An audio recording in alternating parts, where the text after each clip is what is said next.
तो आज आम ताला देवार कारण जे गत 31 तारीख दिन आमर बोड़बासिनी ग्रामर आशाकर्मी दईमती भत्रा माने डेलीवरी माने जोटा वेदना है से अमरकोट डाक्तरखाना को जाइथिले। डाक्तरखाना रे तांकू आमे सुनिबारे माने सीजर कले एवं माने ता छुआ को काढ़ुले जो बाहरला ना छुआटा तापर पुणी ठेली दे ताकू टीच करी करी डाक्तर ये आमर नवरंगपुर हॉस्पिटल को से रेफर कले। तो सेठी जगू बाटरे आसला बेल को डाबू गाँ पाखे मृत्यु हो गला।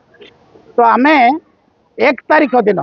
से शव को रखी अमरकोट डाक्तरखाना छकरे ताकू आमे शव को रखिक आमे आंदोलन करथिले एवं सिठिकार ईओजे म्युनिसिपालिटी अधिकारी एवं एडिशनल तहसीलदार आमको आसिक लिखित आकार देले 5 दिन भितर डाक्टर को गिरफ करूँ एवं जो 10 लाख टंका लेखा आपण मैंने लिखिं आम कलेक्टर द्वारा कहीकि आम देवार व्यवस्था करूँ। किंतु आज सुधा आम 8 तारीख पर्यंत देखिलु एवं 9 तारीख पर्यंत देखिलु तापर जिते किसी है ना आम आगु पुणी 3 तारीख रे पुणी मुख्यमंत्री को गोटे आम दाबीपत्र देचु आशाकर्मी संघ तरफ स्वास्थ्य मंत्री को